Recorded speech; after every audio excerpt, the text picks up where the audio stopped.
la sangre de Abel y la sangre de Jesús. Y él le dijo: ¿qué has hecho? La voz de la sangre de tu hermano clama a mí desde la tierra. Génesis 4:10. A Jesús, el mediador del nuevo pacto, y a la sangre rociada que habla mejor que la de Abel.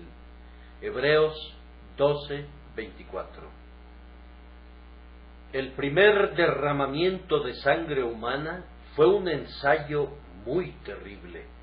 Independientemente de que el golpe asesino de Caín haya sido premeditado o no, la vista de un cuerpo humano sangrante debe haber sido una terrible novedad para él. Caín no había sido endurecido por la lectura de los detalles de una guerra o por escuchar narraciones de crímenes. El asesinato era un nuevo terror para la humanidad, y él, que fue quien encabezó tal violencia, debe haberse llenado de un confundido asombro con el resultado de su golpe y de temor por sus consecuencias. Me parece verlo de pie junto al cadáver, por un instante paralizado por el terror, sobrecogido por el espectáculo de la sangre. ¿Acaso los cielos lanzarían fuegos malignos sobre él? ¿Acaso la tierra ensangrentada produciría veloces vengadores desde su suelo asombrado? ¿Cuántas preguntas deben haber surgido en la mente del asesino? Pero, he aquí, la tibia sangre de vida fluye en un arroyo carmesí sobre la tierra, y un consuelo espantoso se abre paso en la mente del perverso culpable cuando observa que la tierra absorbe la sangre. No se queda acumulada en un charco, sino que la tierra abre su boca para recibir y ocultar la sangre de su hermano. Tristes recuerdos salpican la hierba y tiñen de rojo el suelo, pero aún así el terrible charco se está secando y el asesino siente un gozo momentáneo. Tal vez Caín se alejó de allí, imaginando que ese terrible asunto había terminado por completo. Había realizado el acto y ya no podía revertirlo. Había asestado el golpe, deshaciéndose de la presencia de alguien que era detestable para él. La tierra se había tragado la sangre y el asunto había llegado a su fin, por lo que no había necesidad de pensar más en ello. En aquellos días no existía ninguna maquinaria policíaca, ni ley, ni jueces, ni horca, por lo que Caín sentía muy poco o ningún miedo. Era un hombre fuerte y robusto, y no tenía nadie que lo castigara, nadie que lo acusara o lo reprendiera, excepto su padre y su madre, y ellos probablemente estaban demasiado abrumados por el dolor y demasiado preocupados por su propia ofensa como para mostrar resentimiento hacia su primogénito. Por tanto, Caín se imaginaba que su acto quedaba en un silencio sin palabras y que ahora el olvido cubriría su crimen, de tal forma que él podría continuar su camino como si no hubiera hecho nada. Sin embargo, no era así, pues aunque la sangre estuviera callada en la endurecida conciencia de Caín, alzaba su voz en otra parte.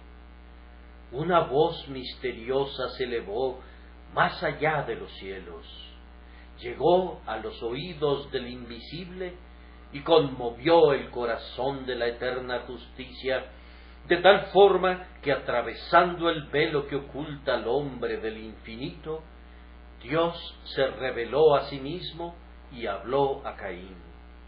¿Qué has hecho? La voz de la sangre de tu hermano clama a mí desde la tierra. Entonces Caín comprendió que la sangre no podía ser derramada vanamente, que el asesinato sería vengado, pues había una lengua en cada gota de esa esencia vital que fluía de la humanidad asesinada, que prevalecía ante Dios, de tal forma que Él interpondría y mantendría una solemne averiguación al respecto. Hermanos, el experimento que fue llevado a cabo en el Calvario fue mucho más terrible, puesto que no fue el primer hombre sacrificado, sino el propio Hijo de Dios, Él que era hombre, pero que sin embargo era más que un hombre, Dios manifestado en carne. Fue un experimento terrible cuando, habiéndolo arrastrado ante el asiento del juicio y habiéndolo condenado, a los gritos de ¡fuera! ¡Fuera! ¡Crucifícale!, en verdad se atrevieron a tomar los clavos y clavaron al Hijo de Dios en el madero maldito, levantando su cuerpo entre la tierra y el cielo, y contemplando sus dolores hasta que concluyeron en su muerte, cuando traspasaron su costado y en el acto fluyó de allí sangre y agua. Sin duda Pilatos, que había lavado sus manos con agua, pensó que ningún mal se derivaría de ello. Los escribas y fariseos prosiguieron su camino diciendo: hemos silenciado la voz acusadora, ya no se escuchará más el clamor de quien decía: ¡ay de vosotros, escribas y fariseos, hipócritas! Ya no seremos molestados más en nuestra hipocresía y formalidad por la presencia de un ser puro y santo, cuya sencilla honestidad era una dura censura para nosotros. Lo hemos asesinado, lo hemos matado sin justa razón, pero ya le pusimos fin. Esa sangre no tendrá una voz. Muy pocos se imaginaban que aquel clamor de Jerusalén ya había subido al cielo. Su sangre sea sobre nosotros y sobre nuestros hijos, siendo registrado en las tablas de la justicia, y muy pronto Jerusalén se convirtió en la casa de un tesoro de dolor y una guarida de miseria, de tal forma que no había habido nada parecido a su destrucción, ni la habría tampoco sobre la faz de la tierra. Mucho más deleitable es el hecho que otra exclamación más melodiosa subió al cielo desde la cruz del Calvario. Padre, perdónalos, resonó desde las heridas de Emanuel. La sangre de Abel no carecía de voz, y la sangre de Jesús no era muda. Clamó para ser oída en medio de los tronos del cielo. Habló a favor nuestro y no en contra nuestra. No habló cosas malas como pudo haberlo hecho, sino habló mejor que la de Abel. No solicitó una venganza más fiera que esa que cayó sobre Caín. No pidió que anduviéramos errantes y fugitivos sobre la faz de la tierra, para luego ser al fin desterrados de la presencia de Dios y arrojados al infierno, sino que clamó: Padre, perdónalos, y prevaleció, y la maldición fue quitada, y una bendición vino a los hijos de los hombres. Esta mañana nos proponemos sujetar nuestro sermón al tema de la voz de la sangre de Abel y la voz de la sangre de Jesús, comparando la una con la otra. Ambas hablaron, eso es evidente. Abel, muerto, aún habla por ella, dice el apóstol, y nosotros sabemos para nuestro consuelo permanente que la sangre de Jesús intercede ante el trono eterno. Toda sangre tiene una voz, pues Dios es celoso de su preservación, y la sangre de los hombres justos y excelentes tiene todavía un discurso más celestial. Pero la voz de la sangre de Jesús sobrepasa por mucho a todas, y en medio de 10,000 voces lleva la palma. En primer lugar, la sangre de Jesús habla mejores cosas en general. ¿Qué dijo la sangre de Abel? ¿Acaso no fue una sangre de testimonio? Cuando Abel cayó a tierra bajo el garrote de su hermano, dio testimonio de la religión espiritual. Caín era amante de una simple adoración externa, en la cual no cabía la fe. Él amaba una adoración de espectáculo y pompa. Él adornaba su altar con frutas y lo decoraba con flores. La suya era una religión de gusto y elegancia, una religión inventada por él.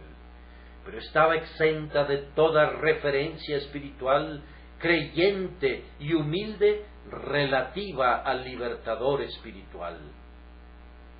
Abel, en contraste, estaba allí como el profesante de una religión sin adornos, una religión de fe en el sacrificio prometido. Sobre el altar estaba un cordero, sangrando por su herida mortal y colocado, dispuesto para el holocausto. Era un espectáculo espantoso, en el que el buen gusto no se podía deleitar, algo de lo que los amantes de lo bello huirían con rapidez. Abel había elegido tal ofrenda porque Dios la había elegido y porque era el medio adecuado para conducir su fe al verdadero objeto, al Señor Jesús. Por medio de la fe, Abel vio en el cordero sangrante el memorial de la grandiosa propiciación del Señor por el pecado, que no podía verse en la ofrenda de los frutos de la tierra que hizo Caín, independientemente de cuán gustosa podía ser esa ofrenda. Abel se presenta ante nosotros como el primero en la nube de testigos, dando un testimonio valeroso y preparado para sellarlo con su vida. Él murió como un mártir de la fe, testimoniando esa verdad grandiosa, semejante a Dios, que Dios acepta a los hombres de conformidad a su fe. Todo honor a la sangre del mártir que habla tan eficazmente a favor de la preciosa verdad. Nuestro Señor Jesucristo, siendo también un testigo y dando testimonio de la fe de Dios, habló mejores cosas que Abel, porque tenía más cosas que decir, y habló con un conocimiento más íntimo de Dios. Él era un testigo más completo de la verdad divina de lo que podía ser Abel, pues él trajo la vida y la inmortalidad a la luz, y habló claramente a su pueblo acerca del Padre. Nuestro Señor Jesucristo había estado en el seno del Padre y conocía el secreto divino, y este es el secreto que reveló a los hijos de los hombres en su ministerio, y luego lo selló con su sangre.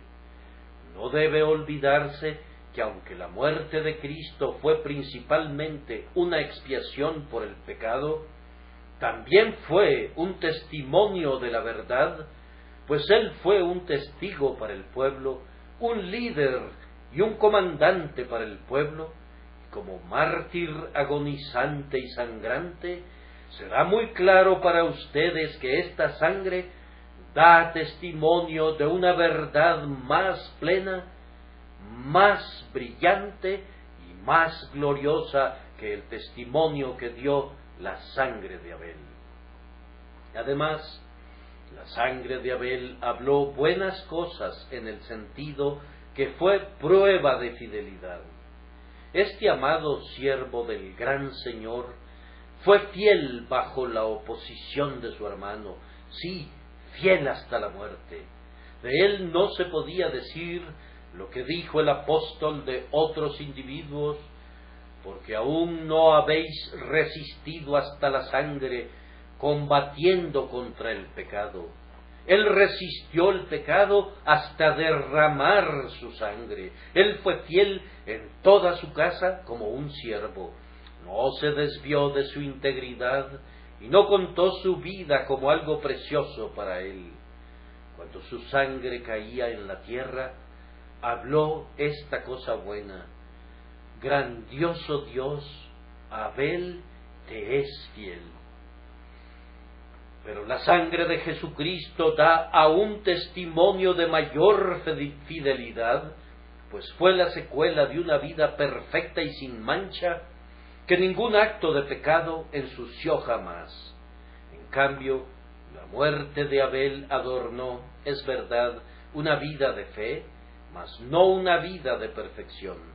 La fidelidad de Jesús fue completa desde el día de su nacimiento hasta la hora de su muerte, y en la medida en que él no necesitaba morir por otra causa, la entrega voluntaria de su vida fue mayormente un acto de obediencia y la mejor prueba de su fidelidad a lo que se le había confiado. Además, no debemos olvidar nunca que todo lo que la sangre de Abel pudo decir al caer a tierra no fue sino la sombra de esa sustancia más gloriosa que nos asegura la muerte de Jesús. Jesús no fue tipo de la expiación, sino que la ofreció. Él no fue el representante del sacrificio, Él fue el propio sacrificio grandioso, y en la medida que la sustancia debe exceder siempre a la sombra, la sangre de Jesucristo habla mejores cosas que la de Abel. Es bueno agregar que la persona de nuestro Señor era infinitamente más digna y gloriosa que la persona de Abel, y consecuentemente su muerte debe darnos un mejor discurso proveniente de una boca de oro que la muerte de un simple mortal como Abel. El que muere a manos de Caín no es sino uno de nuestra raza, testificando la verdad y la justicia, dando testimonio por la fe de un sacrificio que vendría. Pero el que murió a manos de Herodes y de Pilato era divino y vino con una misión nada común para entregar un mensaje nada ordinario.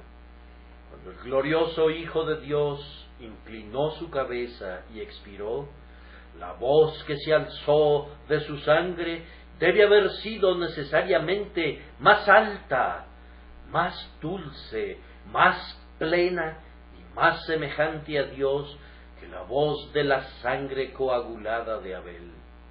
Entendemos entonces, antes de llegar a los detalles, que con base en los principios generales podemos tener la certeza que la sangre de Jesús habló mejores cosas que la sangre de Abel. Ahora vamos a entrar en el propio corazón de nuestro texto, mientras recordamos que la sangre de Jesús habla a Dios mejores cosas que la sangre de Abel. La sangre de Abel clamó a oídos del Señor, pues así le dijo él a Caín: la voz de la sangre de tu hermano clama a mí desde la tierra. Ese clamor no anduvo dando vueltas para encontrar un mediador, sino que fue directamente al trono del juicio de Dios y presentó una acusación en contra del asesino.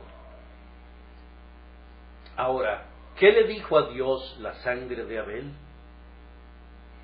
Mojando el lugar donde cayó Abel y manchando de rojo la tierra con los coágulos, ¿qué les parece que dijo esa sangre?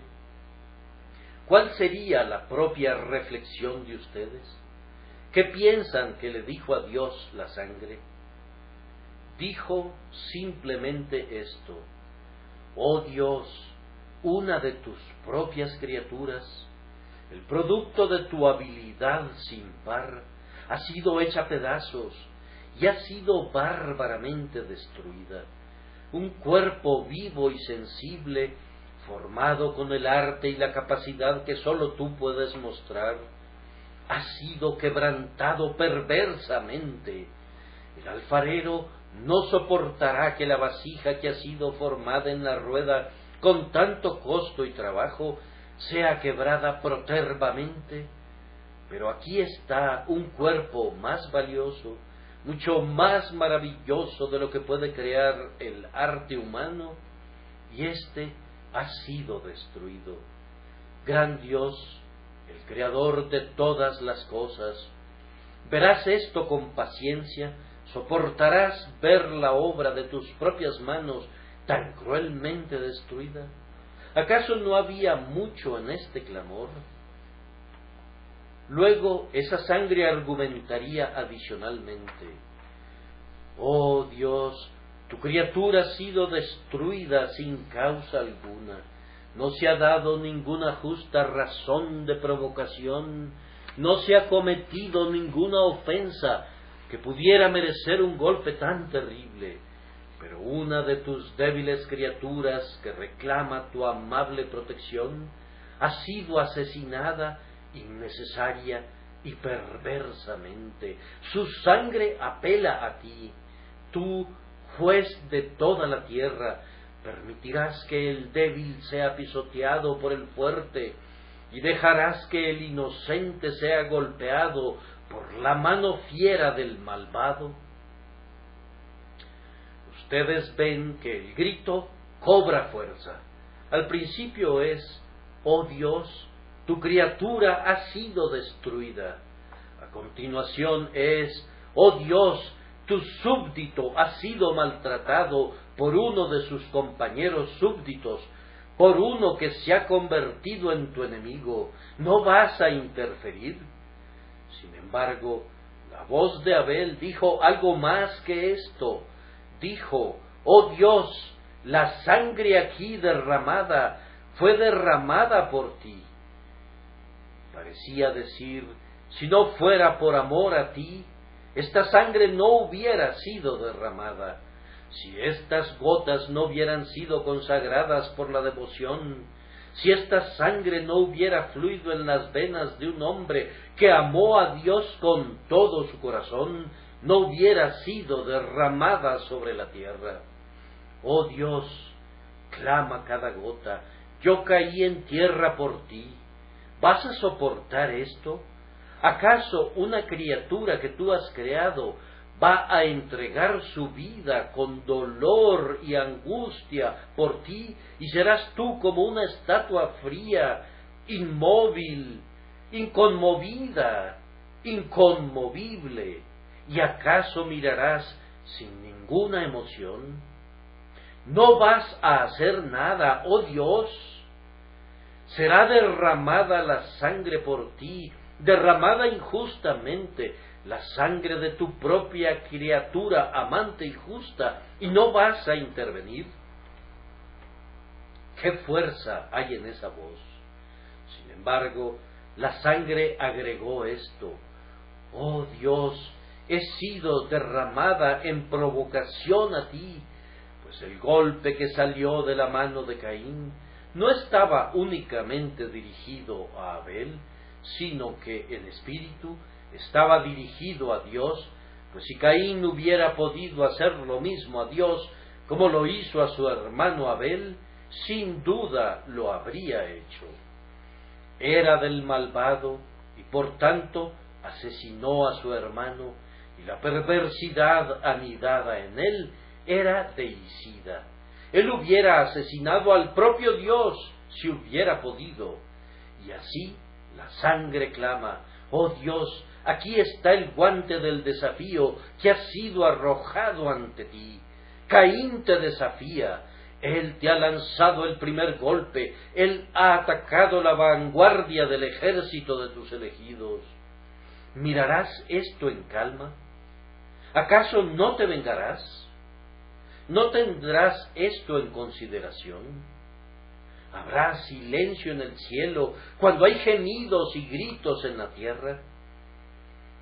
¿Estará frío el corazón del cielo cuando el corazón del enemigo arde con furia y la fiereza de la rebelión? Oh Dios, ¿no te interpondrás?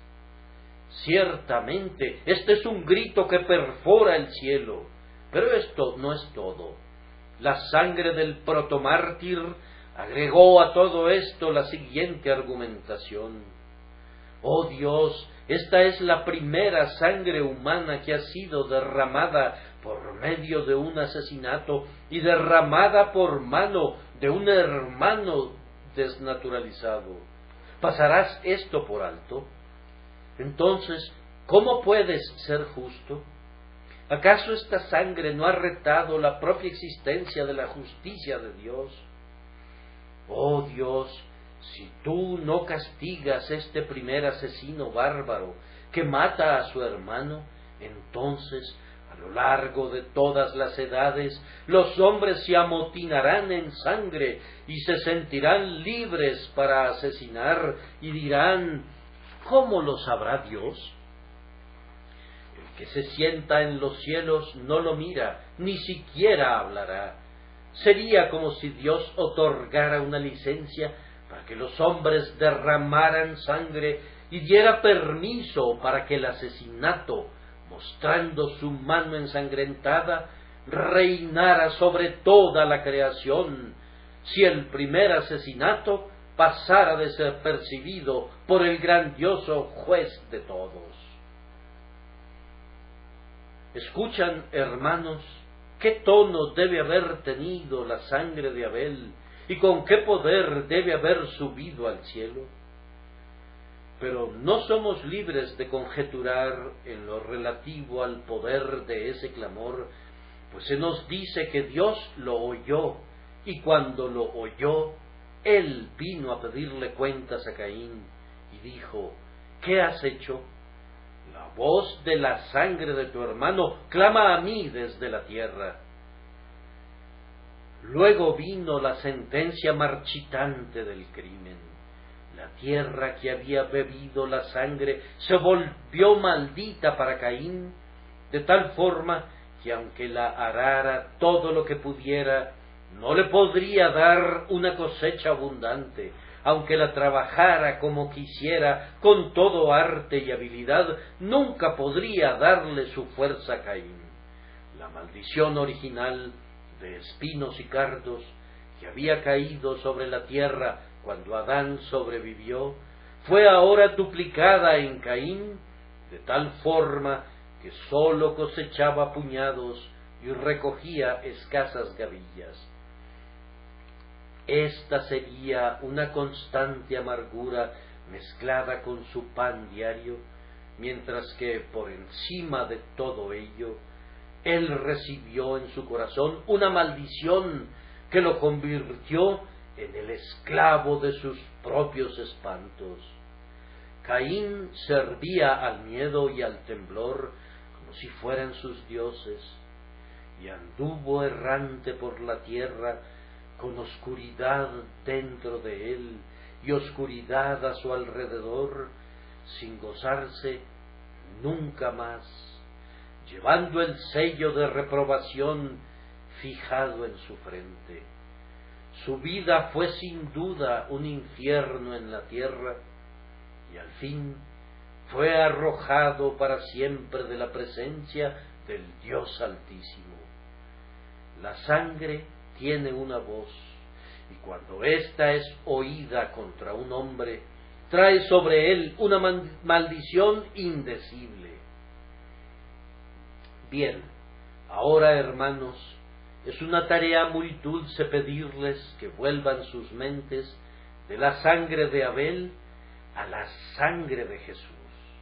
Estoy persuadido de que ya que reconocieron la voz de la sangre de Abel, y quiero que sus mentes oigan con igual claridad la voz de la sangre de Jesucristo, pues existen las mismas razones para su fuerza, pero son mucho más enfáticas. Pueden colocarse en el Calvario ahora y pueden ver cómo fluye la sangre del Salvador de sus manos y pies y costado. ¿Cuáles son sus propias reflexiones en cuanto a lo que esa sangre dice a Dios? Piensen ahora al pie de la cruz. Esa sangre clama en voz alta a Dios. ¿Y qué dice? ¿Acaso no dice esto? Oh Dios, esta vez no es simplemente una criatura la que sangra, pues aunque el cuerpo que pende de la cruz es la criatura de tu Espíritu Santo, es tu propio Hijo el que ahora derrama su alma hasta la muerte. Oh Dios, es tu unigénito, amado por ti, esencialmente uno contigo, uno en quien te complaces, cuya obediencia es perfecta, cuyo amor por ti ha sido firme. Él es quien muere. Oh Dios, ¿acaso despreciarás los gritos y las lágrimas, los gemidos, los quejidos, la sangre de tu propio Hijo? Muy tierno Padre, en cuyo pecho yacía Jesús antes de los cimientos de la tierra, Él muere y no lo considerarás. ¿Caerá en vano su sangre en la tierra?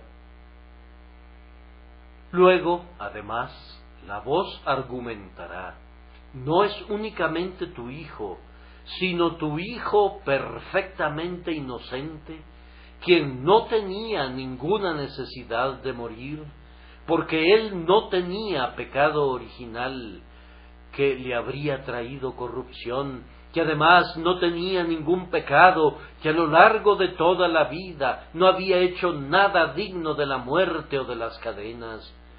Oh Dios, es tu unigénito quien, sin falta alguna, es conducido como un cordero al matadero y está como una oveja ante sus trasquiladores. ¿Puedes ver esto, Dios de todo? ¿Puedes ver al infinitamente santo y justo Hijo de tu corazón llevado a la muerte? ¿Puedes verlo sin sentir la fuerza de la sangre cuando clama a ti? ¿Acaso no fue añadido a esto que nuestro Señor murió para vindicar el honor de su Padre? Por ti, oh Dios, por ti muere Él.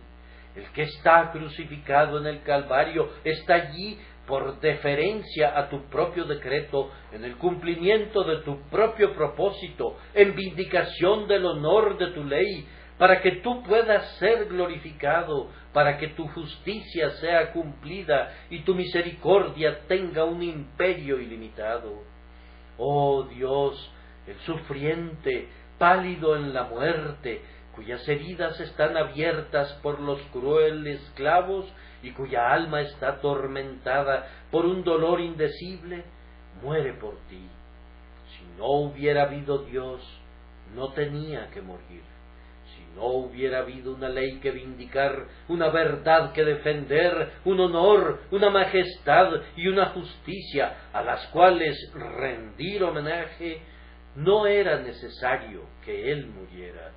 Si hubieras estado contento de manchar tu honor o restringir tu misericordia, no hubiera habido necesidad que Él se entregara. Pero es por ti cada dolor, por ti cada gemido, por ti cada gota de sangre. ¿Y no te conmoverá eso? Hermanos, ¿acaso no hay poder en esta voz? Sin embargo, por encima de todo esto, la sangre debe haber argumentado así con Dios. Oh Dios, la sangre que está siendo ahora derramada, tan honorable y gloriosa en sí misma, está siendo vertida con un motivo que está divinamente lleno de gracia. El que muere en esta cruz muere por su enemigo, gime por aquellos que lo hacen gemir, sufre por quienes lanzan el dardo en su alma y luego se burlan de la agonía que ellos mismos han causado. Oh Dios, es una cadena para Dios en el cielo que ata a la víctima los cuernos del altar, una cadena de amor eterno, de bondad sin límites. Ahora, queridos hermanos, ustedes y yo no podríamos ver sufrir a un hombre por pura benevolencia sin ser conmovidos por su sufrimiento, y Dios no se conmoverá. El Dios perfectamente santo y lleno de gracia será indiferente donde tú y yo somos conducidos a una emoción profunda. El espectáculo de la sangre hace que algunos de nosotros nos estremezcamos. El espectáculo de la sangre derramada por una persona inocente, derramada por la mano de la violencia, haría que nuestras almas se congelaran. Pero el pensamiento de que esa sangre está siendo derramada por un motivo tan maravilloso, por causa de un afecto desinteresado, por unos criminales que no lo merecen, eso nos conmovería ciertamente. ¿Y piensan ustedes que no movió el corazón de Dios? Bendito sea su nombre. En esto no se nos permiten conjeturas. Conmovió tanto a nuestro Padre Celestial que hasta este día Dios ha venido al hombre y hablándole a través de esa sangre, Él ha dicho: ¿qué has hecho? Sin importar lo que has hecho, sin importar cuán negro y sucio pueda haber sido tu pecado, la voz de la sangre de mi Hijo clama a mí desde la tierra, y ahora, de hoy en adelante, he quitado la maldición de la tierra por su causa, y no la voy a maldecir más. Serás bendecido en tu canasta y en tu bodega, en tus salidas y en tus entradas. Yo te he perdonado tus iniquidades, he puesto una marca en ti, y ningún hombre te hará daño, ni la justicia te castigará, pues en la persona de mi Hijo amado te he recibido y te he aceptado culpable como eres. Prosigue tu camino y vive feliz y apaciblemente, pues te he quitado tus iniquidades y he arrojado tus pecados tras mi espalda, y el día ha llegado en el que si tus pecados son buscados, no serán encontrados, sí, si son investigados, ya no estarán, dice el Señor, pues yo he perdonado a quienes he reservado. La sangre de Abel tenía predominio para maldecir, pero la sangre de Jesús tiene predominio para bendecir a los hijos de los hombres. Quiero que se queden un poco con este pensamiento para digerirlo. Quisiera poder tener el poder de grabarlo en ustedes. Únicamente el Espíritu Santo, sin embargo, puede hacer eso. Quiero, a pesar de todo, detenerme un poco en él para que ustedes puedan adentrarse en su esencia. Observen que la sangre de Abel habló a Dios mucho antes que Caín hablara. Caín estaba sordo a la voz de la sangre de su hermano, pero Dios sí la oyó.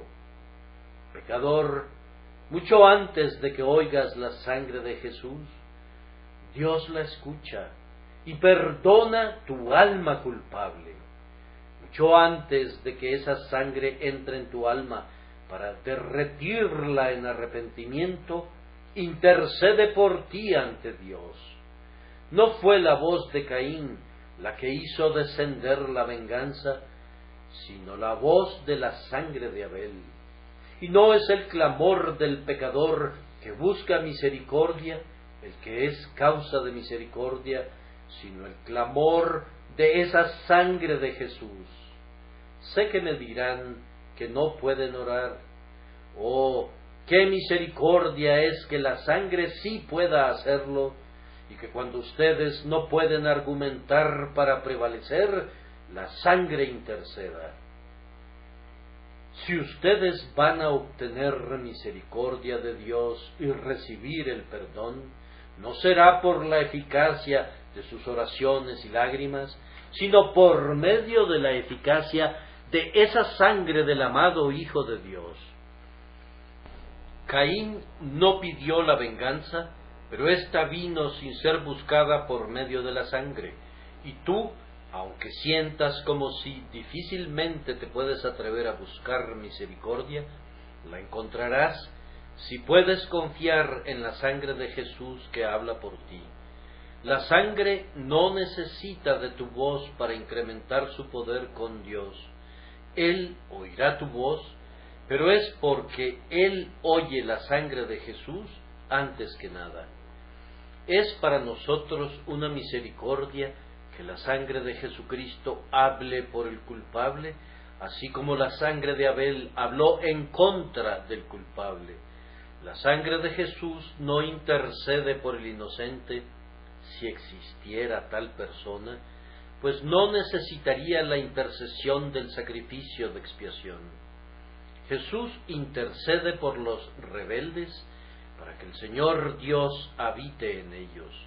Por ustedes que han quebrantado sus leyes y han despreciado su amor y han luchado contra su poder, la sangre de Jesús intercede por personas como ustedes, pues Él vino al mundo para salvar a los pecadores.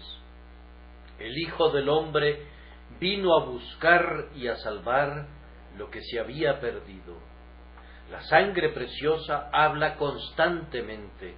¿Observaron esa palabra en el texto? Que habla, no que habló, sino que habla.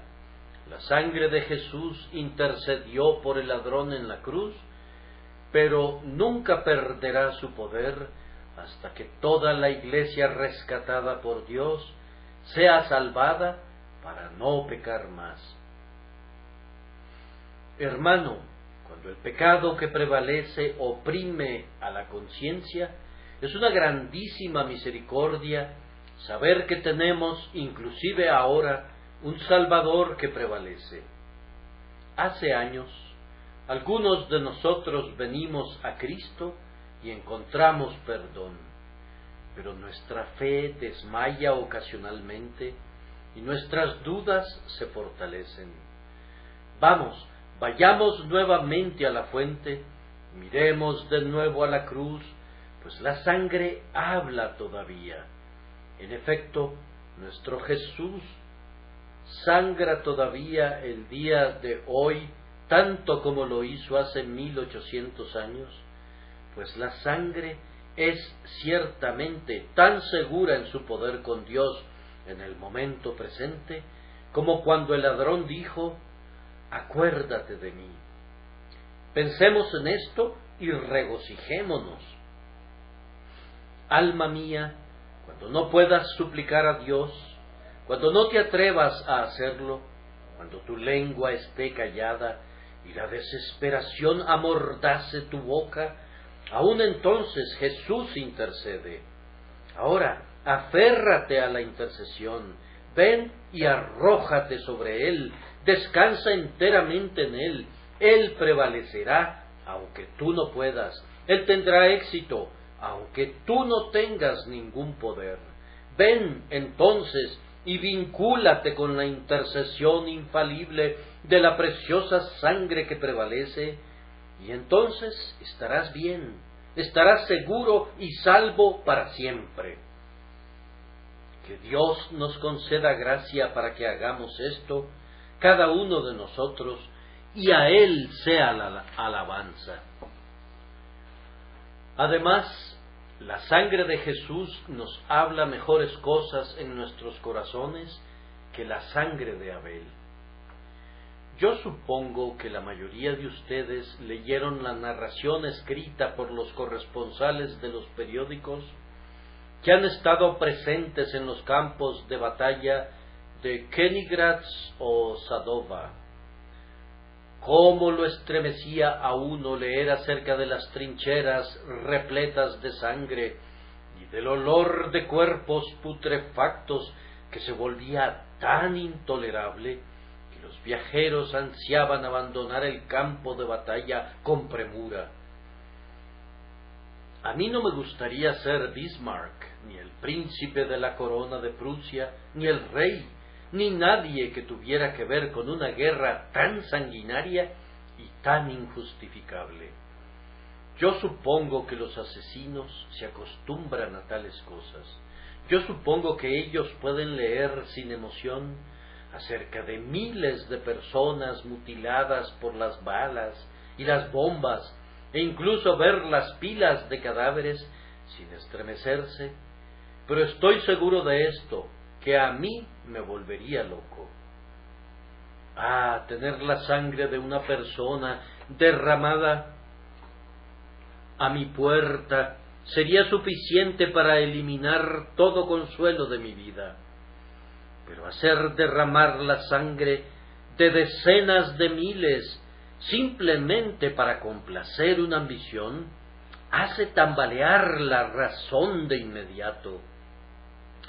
Debe ser una falta de conciencia total la que hace que la razón mantenga su trono cuando los hombres han estado chapoteando en la corriente de la sangre de sus compañeros por simples propósitos de ganancia egoísta, considerando que no había habido guerras en el día de Caín y que el corazón humano no se había insensibilizado como ahora, llegando al punto de hablar de la guerra en términos tan benignos como lo hacemos en nuestra época.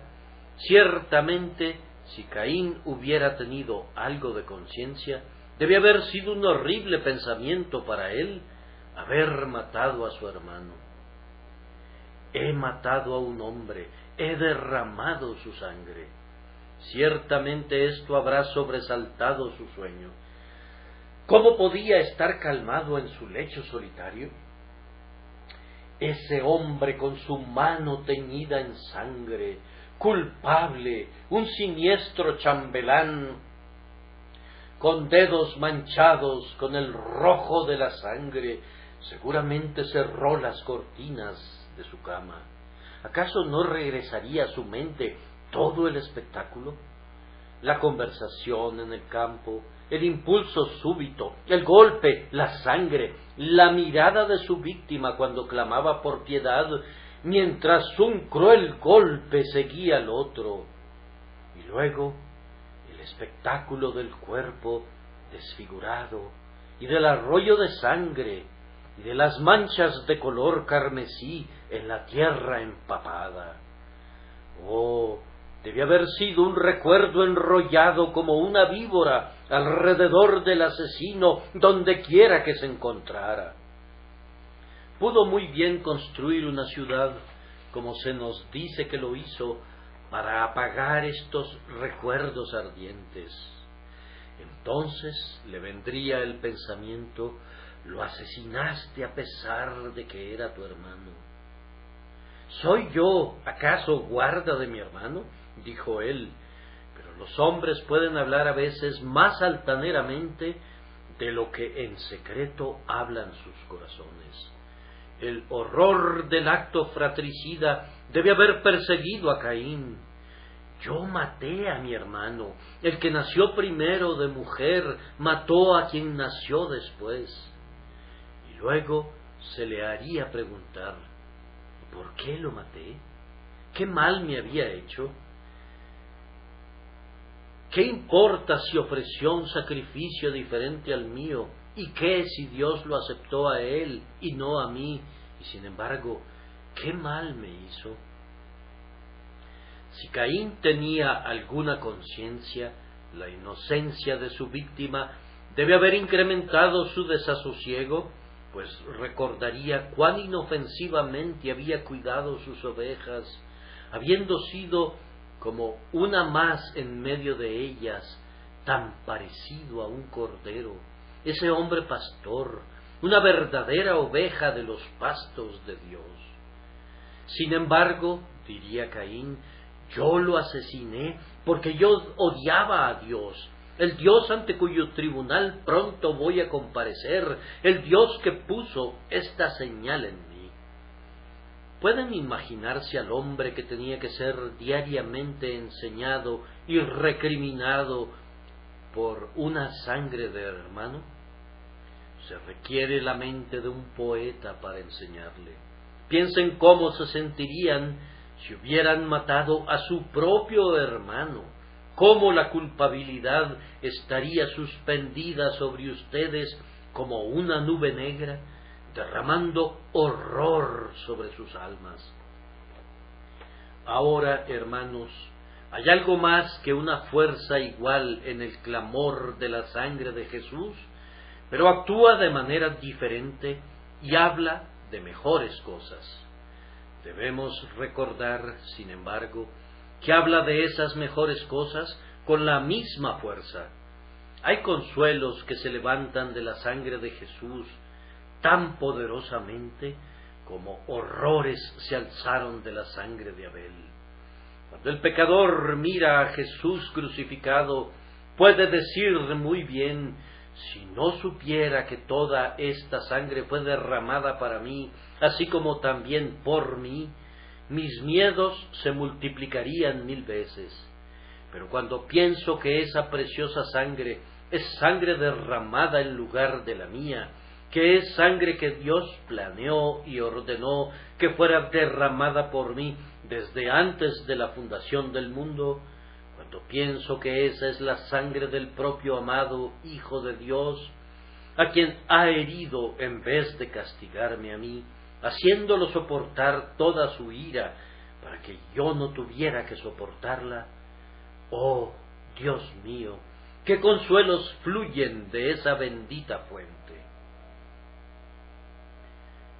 Justo en la proporción que el pensamiento del asesinato de Abel haría que Caín se sintiera desgraciado, en esa misma proporción debe hacerte sentir feliz la fe cuando piensas en Jesús crucificado, pues la sangre de Cristo, como lo dije al principio del sermón, no puede tener una voz menos poderosa, tiene que tener una voz más poderosa que la de Abel, y por tanto clama más poderosamente por ti de lo que clamó la sangre de Abel en contra de su hermano Caín.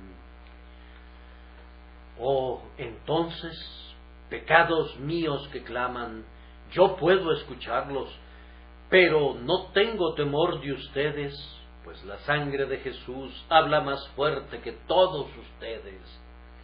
Oh, entonces, conciencia, puedo oír tu acusación, pero no me alarma, pues mi Salvador murió.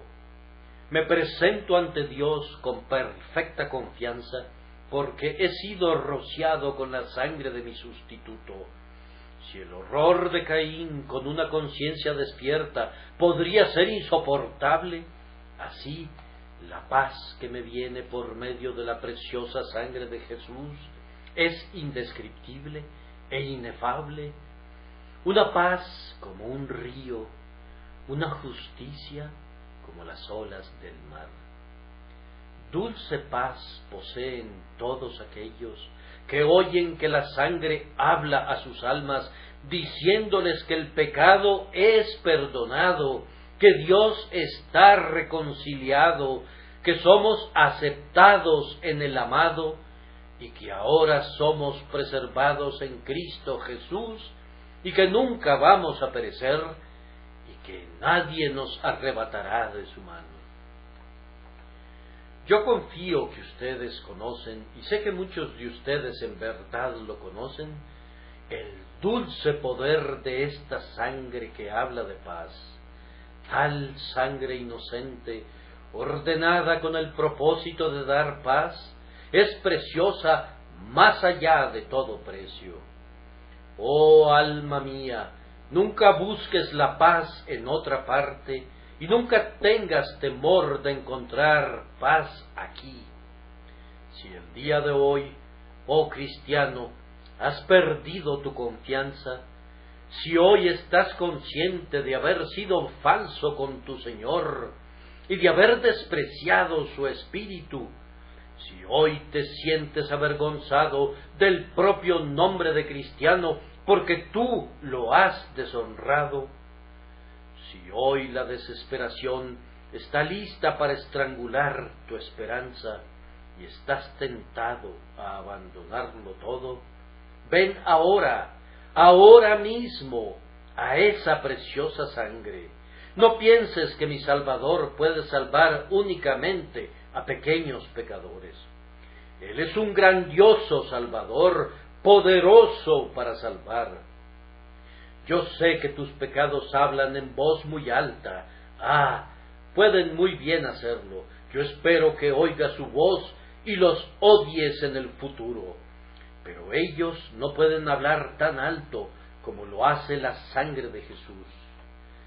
Dice: Padre, Padre, ¿voy a morir en vano? Padre, yo pagué con mi sangre por los pecadores. ¿No serán salvados los pecadores? Yo fui herido por los culpables.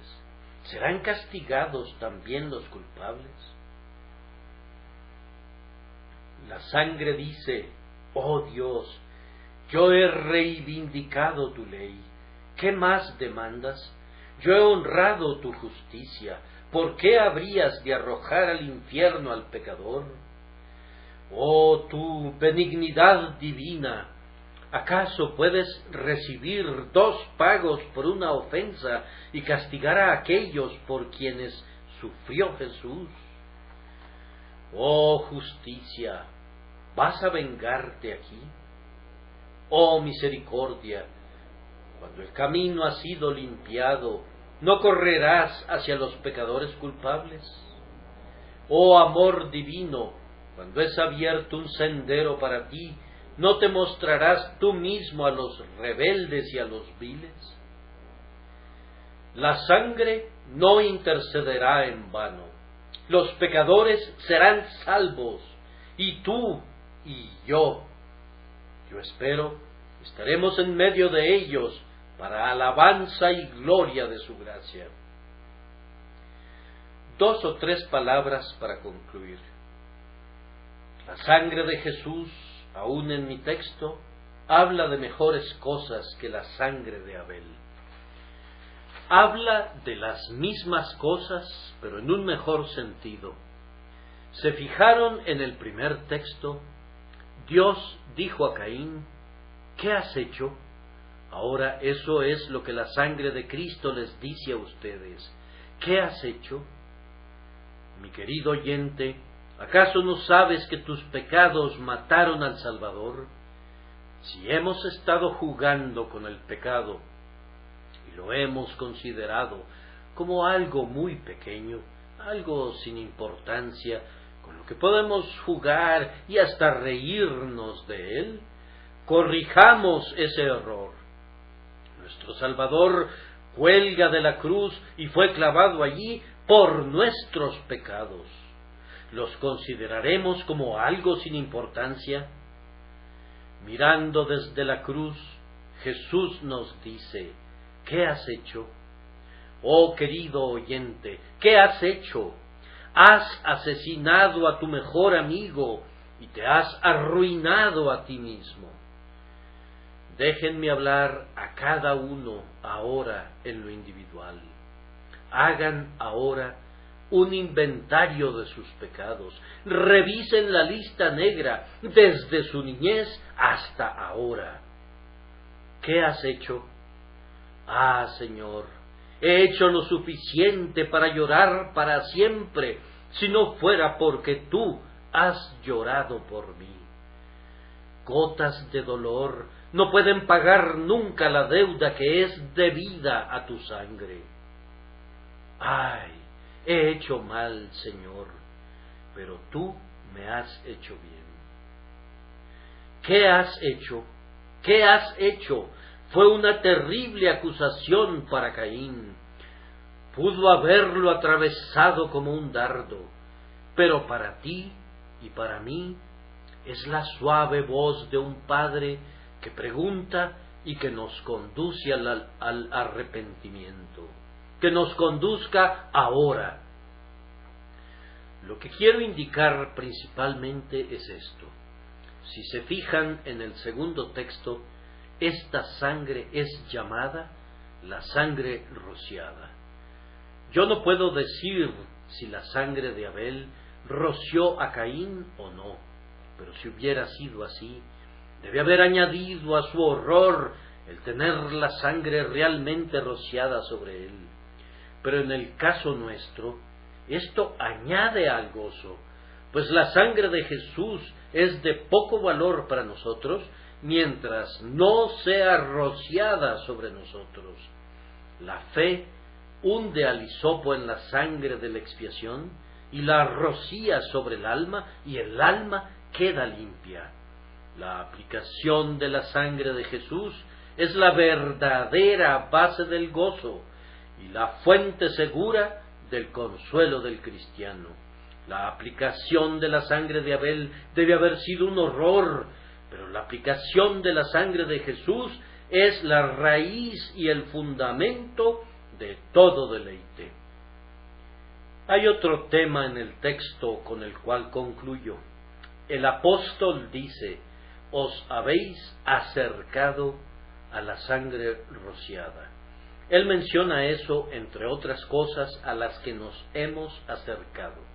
Ahora, todo hombre razonable huiría de la sangre de Abel. Quien ha asesinado a su compañero desea poner una amplia distancia entre él y el cuerpo acusador. Pero nosotros nos acercamos a la sangre de Jesús. Es un tópico en el que nos deleitamos conforme nuestras meditaciones nos acercan más y más a Él. Yo les pido, amados amigos cristianos, que se acerquen a Él el día de hoy más de lo que lo hayan hecho jamás. Reflexionen en la grandiosa verdad de la sustitución. Imagínense los sufrimientos del Salvador. Quédenselo viendo un buen rato, siéntense al pie del Calvario, moren en su presencia en su cruz, y nunca se aparten de ese gran espectáculo de misericordia y de miseria. Acudan a Él, no tengan miedo. Alto, pecadores, ustedes que nunca han confiado en Jesús, miren aquí y vivan. Oh, que puedan venir a Él ahora. Vengan, almas culpables, y huyan como palomas a las heridas de Jesús. Es más, no huyan de las heridas que ustedes han abierto, sino más bien encuentren abrigo en ellas. Aunque olviden los sufrimientos de Cristo, descansen en ellos. Su única esperanza radica en confiar en Jesús, descansando enteramente en Él.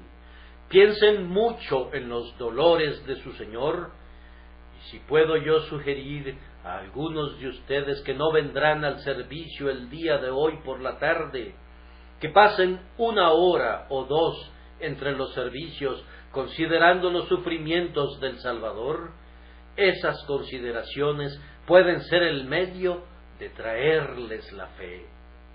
La fe viene por el oír, pero se trata de un oír con atención, y el oír viene por la palabra de Dios, pero se debe reflexionar en esa palabra.